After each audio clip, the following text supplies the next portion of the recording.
Okay, so vir ons heel eerste challenge van die 31 dae challenge wat ons in Augustus maand doen, wil ek hê julle moet vir my die volgende doen. Gaan in by jou Canva. Ek het nou hier by my ander account ingegaan. Hierdie is my free version wat ek gebruik net om party demonstrasies te doen, maar ek wil nou hê julle moet hier ingaan. En dan wat ek wil hê julle moet doen is gaan onder aan jou linkerkant na projects toe. Okay, sodra jy hier is, wil ek hê julle moet die volgende doen. Hier aan jou regterkant sal julle sien is 'n plus teken. Klik op hierdie plus teken.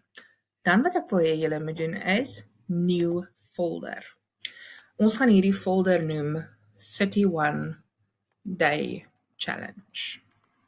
Ek wil hê almal van julle moet so 'n folder skep. Okay, ek het hom gecreate. Nou sal julle sien hy lê nou hier onder my folders. So nou wanneer ek teruggaan na my home screen toe, gaan ek twee folders hê. Uploads is gewoonlik klaar daar en dan het ons 31 day challenge.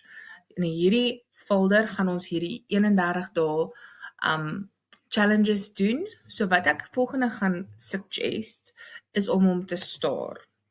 En die rede hoekom ek dit sê, as ek nou weer teruggaan na my projects toe, dan sal julle sien hy gaan net hier lê. So dan is dit maklik om elke keer by hom uit te kom. Dit skep ook 'n bietjie meer orde in ons Canva. Ons kan dan makliker by die belangrike goed uitkom.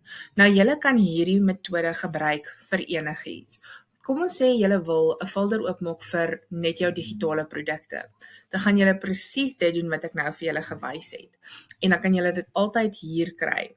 Maar nou, as ons teruggaan na ons homepage toe, kan ons hier ook sê, hier wil staan AnyType, kan ons hier druk, en ons kan sê folders. So nou wat gebeur, wanneer al jou goed in folders is dit maklik om dit te kry. Want nou weet jy, 31 day challenge, okay, dit is waar ek my 31 days gaan doen. Kom ons sê hierdie een is e-book, dis waar ek my e-boeke doen. Kom ons sê hierdie een is A-span, so dis waar al my A-span goeders gaan lê. En so kan jy jou hele Canva organiseer en maklik by jou goed uitkom. So vir jou eerste challenge, skep hierdie folder, sit hom as 31 day challenge en staar hom. Dis al wat jy vandag hoef te doen.